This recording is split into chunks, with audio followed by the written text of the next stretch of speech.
Hey everybody, in this video, I'm going to do a review of the Super7 Mighty Morphin Power Rangers Goldar figure. So I just got these figures from Big Bad Toy Store. I shipped my pile of loot as soon as Goldar got in there. And let's take a look at the shipper box here real quick. So this is the brown shipper box that the Ultimate figures come in. You can see the logo. And I'm going to go ahead and get Goldar out of here, and we'll take a look at his box.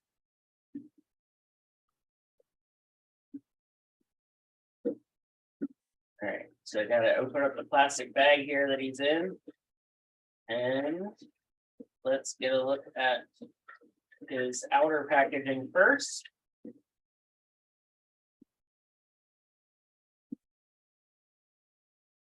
All right, here we go. So you can see there's a portrait of Goldar and like a metallic gold sheen, and then the Mighty Morphin Power Rangers logo on the back. And just like with all Ultimates figures, we have to do the big reveal with the outer slip cover. So let's take a look at this Goldar figure. And there he is. So very cool looking figure. I've been really looking forward to this one. There's all the stuff he comes with. Here is the back of the box with a picture of Goldar from the show. And you can pause it to read this background on him. Very nice display box. All right, let's get him out of here and let's check him out.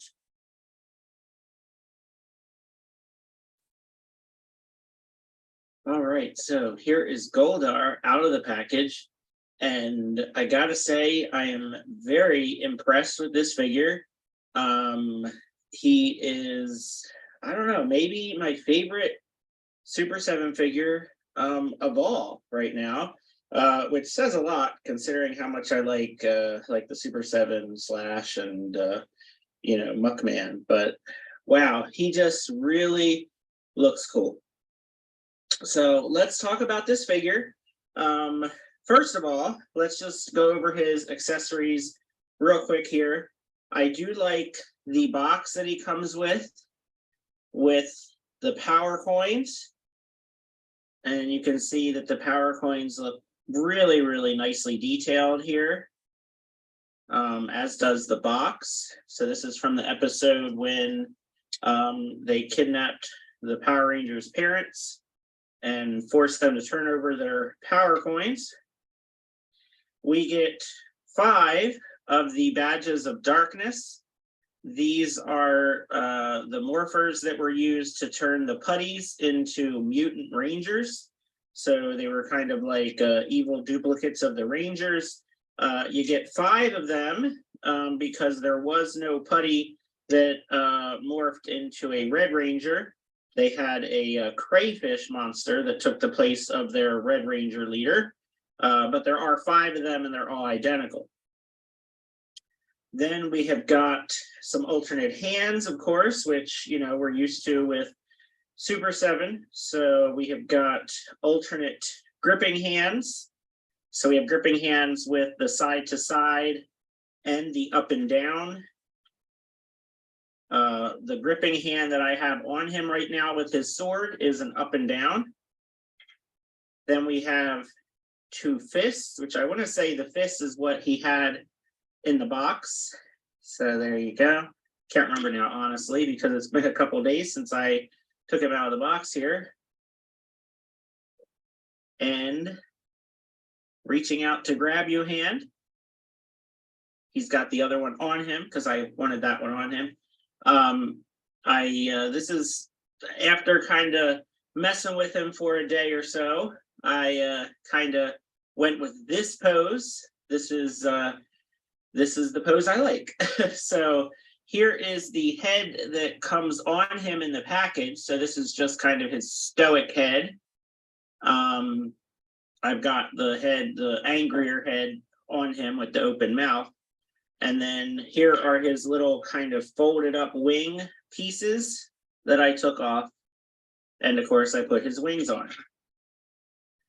So I'm going to tell you that I would highly, highly recommend heating this figure up really, really well before you do anything with him. I saw a lot of reviews previously where they were having major issues with the pegs on the wings, where they were snapping and breaking inside of the hole. And also some people have been having issues with the head. I will say that I heated everything up quite a lot with a hairdryer. I heated up the just everything really, but I spent a lot of time heating up the wing pegs. And then what I did is I actually moved the peg up and down quite a bit before I even tried to put it on the figure. So I would highly suggest for the wings to heat up those pegs really, really good, and then kind of wiggle and move them around before you try to attach them to the figure. The head was really hard to get on there correctly. It wasn't really wanting to go into the peg, and then the peg has a really, really thin like stem on it. So to try to get the head on, you have to kind of angle it just right. So definitely heat this guy up. I mean, it's a relatively expensive figure, although he has a lot of accessories and he's a pretty big figure. I definitely think he's worth the retail price for sure. It's just you have to be careful. However they constructed him, some of his pegs are definitely a little weak. So looking at Goldar's face, I do have a little bit of a paint mark on one of his white fangs. So he's got a little bit of blue on that one tooth there. I don't know, I may try to touch that up, or I don't know. It's easy enough to kind of ignore it. But you can see that his head, it's just not like on there super great. Like it kind of moves a little bit, but it's better to just pick the head you want, get it on there, and leave it go. You can see like his head piece is kind of a little bit transparent, which is cool. His shoulder armor does kind of sort of get out of the way of the arm, so you can kind of move the arms around pretty freely. The joints on him are actually really good, and they're well hidden by like the red and the armor. So like, obviously Super7, they use single jointed elbows and knees, but it's really, really well hidden with Goldar because of his armor. So he looks just really, really cool. The gold is nice. It's not super, super metallic, but it does have a shine to it. I haven't done a lot of bending with his knees, but as you can see, it does just about go to 90. And his hips go out about that much. His armor does get out of the way a little bit. So his articulation is actually really, really good for what it is. Now, as far as the wings go, like I said, these pegs, very, very important that you heat them up and then move them around a little bit before you put them in the holes. Now, I don't want to mess with the wings too much, but as you can see, my pegs are in there and you can articulate the wings still. They're not broken, but I was very, very careful with them. I did not want this guy to break. The sword looks great. It's very well painted. And I just really, really love posing this Goldar figure around. It's just a really fun, well done figure. And, I'm probably a little biased because he's one of my favorite characters in all of Power Rangers. Definitely, probably my favorite bad guy in Power Rangers, honestly. But, not only my favorite bad guy, but just one of my just favorite characters overall. I've always really, really liked Goldar. So what I want to do is I want to do a whole bunch of comparisons here, because this is what I've been mostly excited about doing. Is I have been very curious to see how he sizes up with the Lightning Collection King Sphinx. And as you can see, It's pretty darn close. He's a little bit bigger, especially with his wings like fully out, but I do think that this would work. It works a lot better than the Lightning Collection Goldar, which I have right here. So for a comparison, you can see that the Super 7 Goldar definitely scales pretty darn well with the Lightning Collection King Sphinx. And I did add some paint details to my King Sphinx here. But I have been waiting, I mean, it has to be over a year to do this. I'm just so glad to finally have this Goldar because I think he looks fantastic with this King Sphinx. So there is that comparison. So like I said, here is the Lightning Collection Goldar with the wings. So you can see that obviously the Super 7 Goldar is much bigger. He has a little bit more of a gold kind of look to him and just, you know, more details in general, but of course it's a much more expensive, higher end figure. But still pretty cool little comparison there.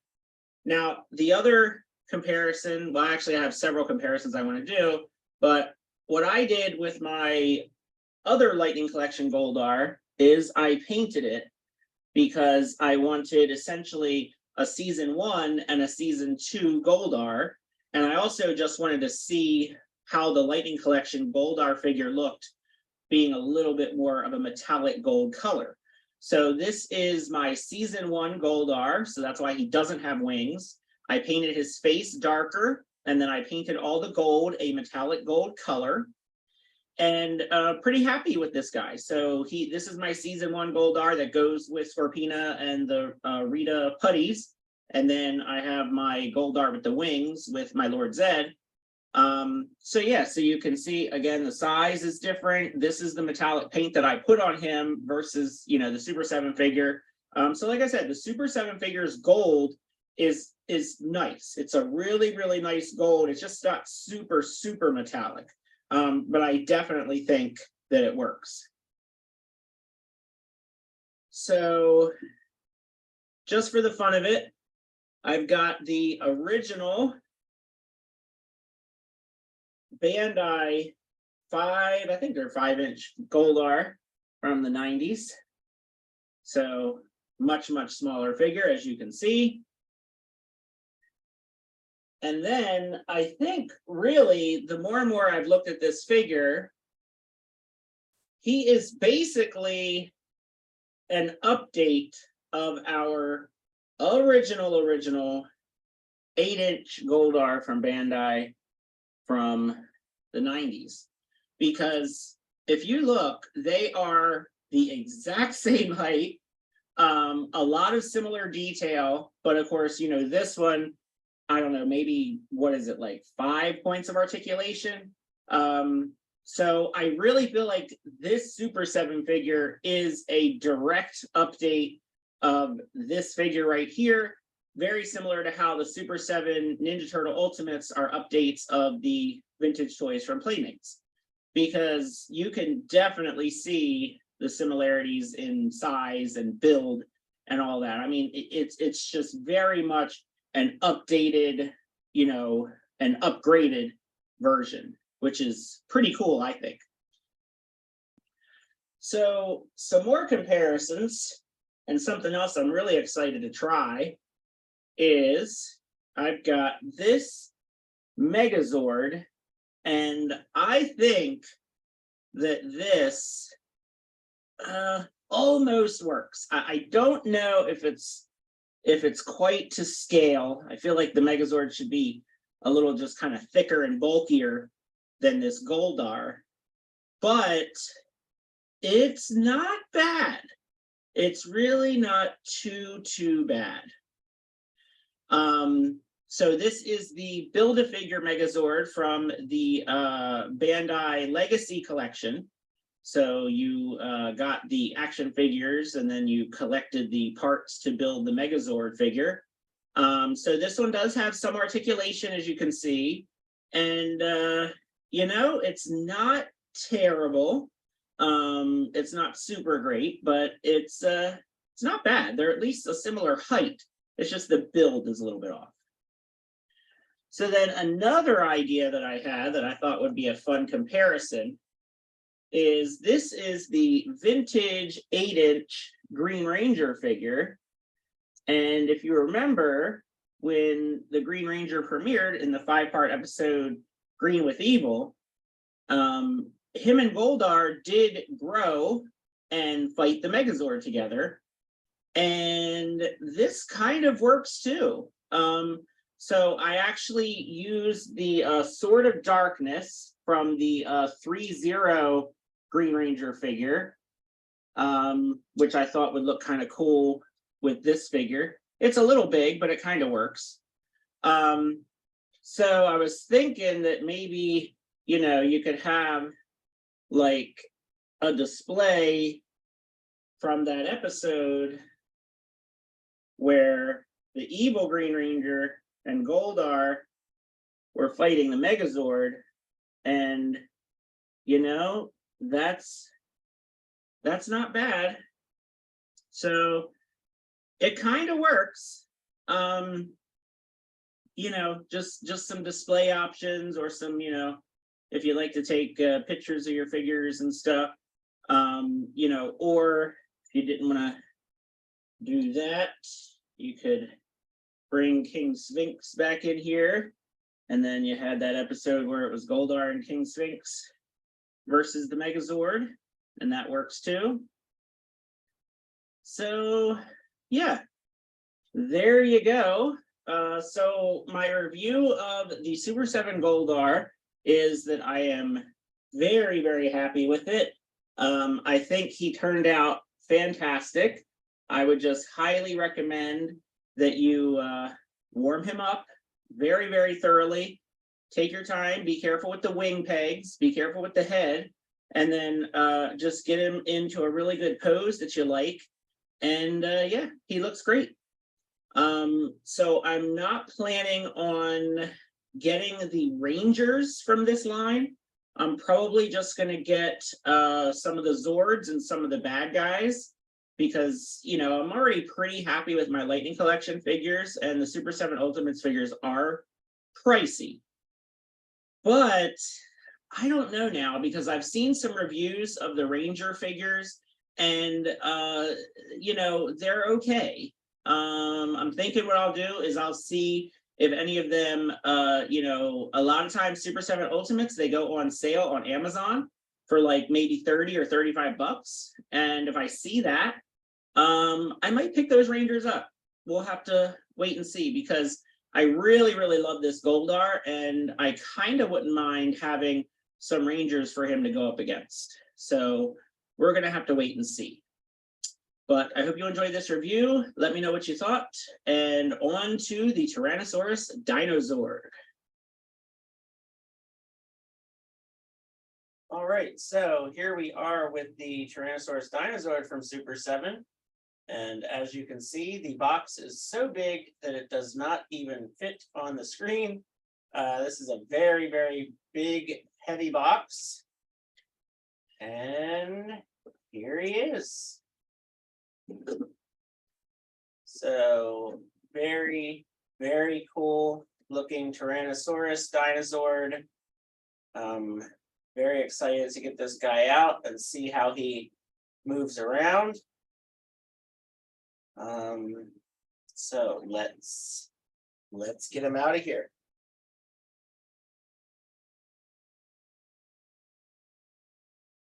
All right, everybody. So here is the Tyrannosaurus Dinozord out of the package. And he is a super fun toy. It's really interesting. You know, we've never really had a Tyrannosaurus Dinozord like this. The ones that come with the Megazords, you know, whether it's Legacy or Soul of Chogogan or the vintage toy or whatever version of the, you know, Tyrannosaurus Dinozord that you have, the ones that transform into the Megazord, they're very, very limited in detail and in articulation. And this one is really a fun toy. I've been enjoying kind of posing him around and messing with him a little bit. You can get him kind of in crouch down poses. You can get him in more standing up straight poses. And he's pretty cool, I must say.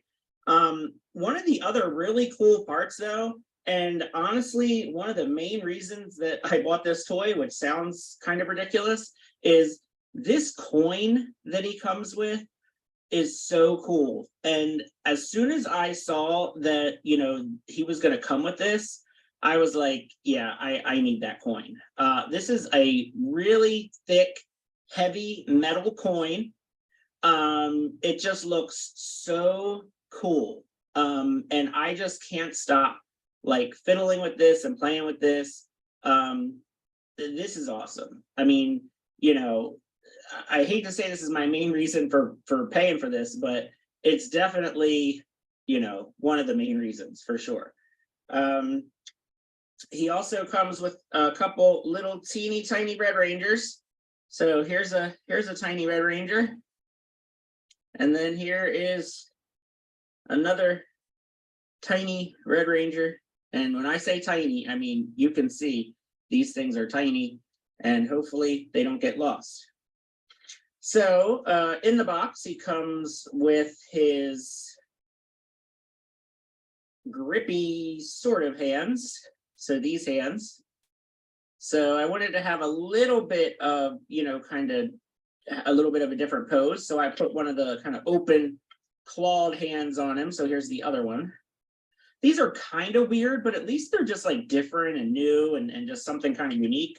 And then he comes with fists. But I don't usually display my figures with just plain fists. If I have an option of displaying them in some sort of kind of different, fun, dynamic way, that's usually what I do. So here is the T-Rex with the way I have his hands. And as you can see, he has a very good amount of articulation in his arms, which is not something we're used to with the Tyrannosaurus Dinozord. Of course, he's not going to be able to transform into the Megazord. Try to zoom out just a little bit. His mouth moves up and down, of course. And he's got his like blaster, you know, things in his mouth because he does have that ability to kind of blast various kinds of blasts out of his mouth.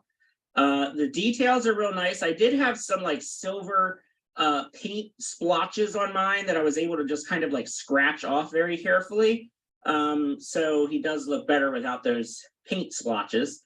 And his head is just really, really articulated. And then you can move this neck around and you can actually spin it around and then spin his head around. So you can get him in more of like a, like going to attack you kind of pose.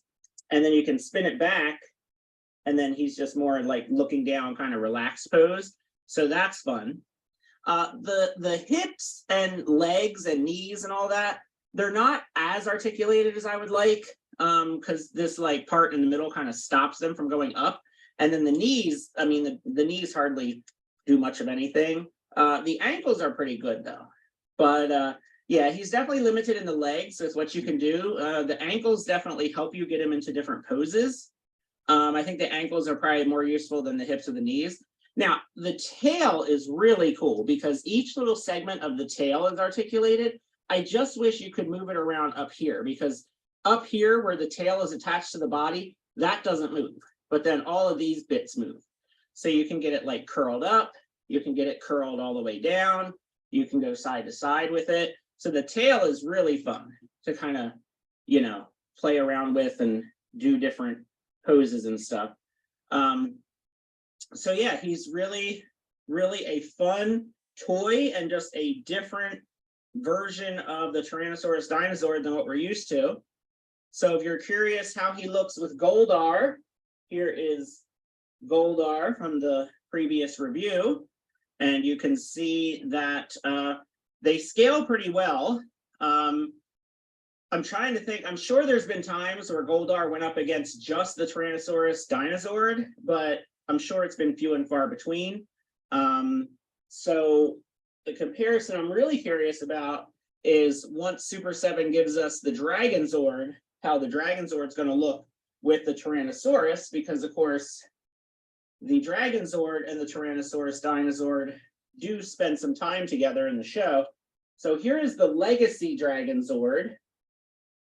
And, you know, that's not too bad, actually. They kind of look cool together. Yeah, wow, okay. That's cooler than I thought it would be.